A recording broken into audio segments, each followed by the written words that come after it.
বাংলা সাহিত্য চর্চা কেন্দ্রের পক্ষ থেকে বাংলা সাহিত্যের সকল ছাত্রছাত্রীকে জানাই আন্তরিক অভিনন্দন। বাংলা সাহিত্য চর্চা কেন্দ্রের পক্ষ থেকে আজকের আলোচ্য বিষয় ইউজিসি নেট সেট জেনারেল পেপারের অত্যন্ত গুরুত্বপূর্ণ একটি বিষয় হায়ার এডুকেশন। হায়ার এডুকেশনের অন্তর্গত আজকে আমরা দেখে নেব বিভিন্ন প্রাচীন বিশ্ববিদ্যালয়ের সময়সীমা, অবস্থান, প্রতিষ্ঠাতা এবং শিক্ষার মূল উদ্দেশ্য, বৈশিষ্ট্য এবং সেখানকার স্কলার বা শিক্ষকের সম্পর্কে আমরা জেনে নেব। প্রথমে যার সম্পর্কে জানব সেটি হচ্ছে তক্ষশিলা ইউনিভার্সিটি। তক্ষশিলা ইউনিভার্সিটি, যার সময়সীমা হচ্ছে 6ষ্ঠ খ্রিস্টপূর্ব থেকে 5ম খ্রিস্টাব্দ পর্যন্ত।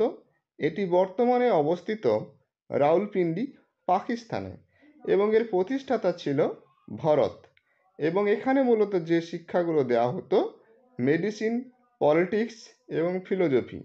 এবং এখানে মূলত মাল্টিডিসিপ্লিনারি এডুকেশন, অর্থাৎ এখানে বিভিন্ন জায়গা থেকে বিভিন্ন ছাত্রছাত্রী তারা আসতো এবং তারা একটা মাল্টিডিসিপ্লিনারি এডুকেশন সিস্টেম তৈরি করেছিল। এবং এখানে কোনো ফর্মাল ক্যাম্পাস স্ট্রাকচার ছিল না। এবং এখানকার যারা শিক্ষক বা স্কলার ছিলেন তারা হলেন চাণক্য, পাণিনি, জিভাকা। দ্বিতীয় যে বিশ্ববিদ্যালয় সম্পর্কে জানব সেটি হচ্ছে নালন্দা ইউনিভার্সিটি, যার সময়সীমা 5ম শতক থেকে দ্বাদশ শতক পর্যন্ত। এর অবস্থান ভারতবর্ষের বিহারে। প্রতিষ্ঠাতা গুপ্ত সম্রাট প্রথম কুমারগুপ্ত ছিলেন এর প্রতিষ্ঠাতা। এবং এখানে মূলত এটি যে কারণে ফেমাস সেটি হচ্ছে famous for its extensive library and Buddhist studies. এখানে প্রচুর লাইব্রেরি এবং বৌদ্ধ শিক্ষাটা কিন্তু এখানে হতো। এবং এর বৈশিষ্ট্য হিসেবে বলা যেতে পারে এখানকার ক্যাম্পাসটা আবাসিক এবং এখানে মঠ এবং মন্দির ছিল। লাইব্রেরি ধর্মগঞ্জ, যেটা শিক্ষার্থীদের কাছে আকর্ষণের কারণ। এখানকার বিখ্যাত শিক্ষক যারা ছিলেন হিউয়েন সাং বা জুয়ানজাং, ধর্মপাল, শান্ত রক্ষিতা। তৃতীয় যে বিশ্ববিদ্যালয় সম্পর্কে জানব বল্লভী ইউনিভার্সিটি, যার সময়সীমা 6ষ্ঠ শতক থেকে দ্বাদশ শতক পর্যন্ত। এটি অবস্থান ভারতবর্ষের গুজরাটে। এর প্রতিষ্ঠাতা মৈত্রক রাজবংশ।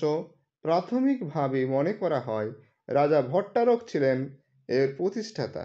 এবং এখানে মূলত বৌদ্ধ ও জৈন শিক্ষা দেওয়া হতো এবং বৌদ্ধ দর্শন ও জৈন শিক্ষার জন্য এটি একটি বিশিষ্ট শিক্ষা প্রতিষ্ঠান ছিলেন। এবং এখানকার শিক্ষক বা স্কলার ছিল গুণমতী, স্থিরমতী। 4 নম্বরে যে বিশ্ববিদ্যালয় সম্পর্কে জানব সেটি হচ্ছে অদন্তপুরী ইউনিভার্সিটি, যার সময়সীমা 8ম শতক থেকে দ্বাদশ শতক পর্যন্ত, যার অবস্থান ভারতবর্ষের বিহারে। যার প্রতিষ্ঠাতা হচ্ছে পাল বংশের রাজা গোপাল। এবং এখানে মূলত বৌদ্ধ শিক্ষা দেওয়া হতো, তার সঙ্গে বৃত্তি প্রদান করা হতো। উল্লেখযোগ্য লাইব্রেরি, জটিল সন্ন্যাসের ব্যাপারটা এখানে ছিল।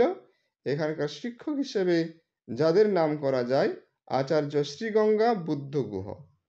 এরপরে 5 নম্বরে যে বিশ্ববিদ্যালয় সম্পর্কে বলবো সেটি হচ্ছে বিক্রমশিলা ইউনিভার্সিটি, যার সময়সীমা 8ম শতক। অবস্থান ছিল ভারতের বিহার। প্রতিষ্ঠাতা হচ্ছে ধর্মপাল। এবং এখানে মূলত তান্ত্রিক বৌদ্ধ শিক্ষা দেওয়া হতো। স্বতন্ত্র বৈশিষ্ট্য হিসেবে বলা যায় এখানে উচ্চ স্তরে বৌদ্ধ শিক্ষা এবং তান্ত্রিক বজ্রযান যে বৌদ্ধ এখানে কিন্তু সেটার জন্য গুরুত্বপূর্ণ ছিল। এবং এখানকার শিক্ষক ছিলেন অতীশ দীপঙ্কর, রত্নাকর শান্তি। 6 নম্বরের যে বিশ্ববিদ্যালয়ের কথা বলবো সেটি হচ্ছে মিথিলা ইউনিভার্সিটি, যার সময়সীমা হচ্ছে দ্বাদশ শতক। অবস্থান ভারতবর্ষের বিহারে। এর প্রতিষ্ঠাতা ছিলেন স্থানীয় শাসক এবং পণ্ডিতেরা ছিল এর প্রতিষ্ঠাতা। এবং এখানে মূলত ন্যায়, যুক্তি মানে লজিক এবং তর্কশাস্ত্র ছিল মূলত শিক্ষার বিষয়।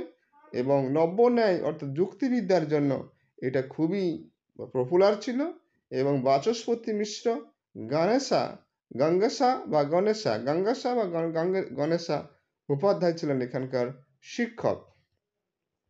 7 নম্বরের যে ইউনিভার্সিটির কথা বলবো, কাঞ্চিপুরাম ইউনিভার্সিটি, যার সময়সীমা 7ম শতক, অবস্থান ভারতবর্ষের তামিলনাড়ুতে। প্রতিষ্ঠাতা বল্লভ রাজা প্রথম মহেন্দ্র বর্মন ছিলেন এই বিশ্ববিদ্যালয়ের প্রতিষ্ঠাতা, এবং এখানে মূলত হিন্দু দর্শন এবং টেম্পল আর্কিটেকচার কিন্তু এখানে খুবই বিখ্যাত, বা এখানে এই শিক্ষাটা দেওয়া হতো। এছাড়া সংস্কৃত শিক্ষা, বৈদিক অধ্যয়ন কেন্দ্র হিসেবে এরকম নামডাক ছিল। আদি শঙ্করাচার্য এই প্রতিষ্ঠানের সঙ্গে যুক্ত ছিল। এখানকার শিক্ষক দিগনাগা ধর্মপাল।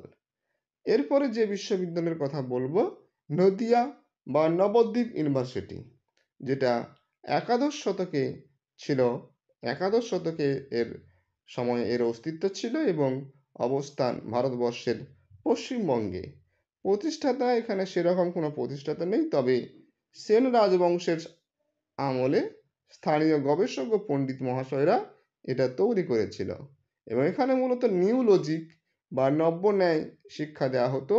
সংস্কৃত ভিত্তি ও নব্য ন্যায়ের মূল কেন্দ্র হিসেবে এটা প্রচলিত ছিল, এবং শিক্ষক হিসেবে যাদের নাম উঠে আসে, রঘুনাথ শিরোমণি, বাসুদেব সার্বভৌম। এরপরে যে বিশ্ববিদ্যালয়ের কথা বলবো সেটি হচ্ছে বেনারস বিশ্ববিদ্যালয়। এটি উত্তরপ্রদেশে অবস্থিত। 1916 সালের প্রতিষ্ঠাতা ছিলেন মদন মোহন মালব্য, এবং এখানে মূলত আধুনিক শিক্ষা, সাংস্কৃতিক ও একাডেমিক প্রতিষ্ঠান হিসেবে এর গুরুত্ব ছিল। এখানকার শিক্ষক হিসেবে যাদের নাম করা যায়, সর্বপল্লী রাধাকৃষ্ণন এবং মদন মোহন মালব্য।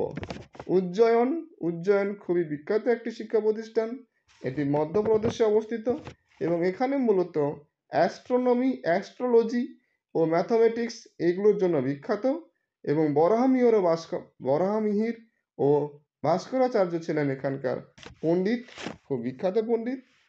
আজকের মূলত আলোচনা এই পর্যন্ত। যদি আলোচনাটি ভালো লেগে থাকে তাহলে অবশ্যই আমাদের চ্যানেলটি সাবস্ক্রাইব করে আমাদের পাশে থাকবেন।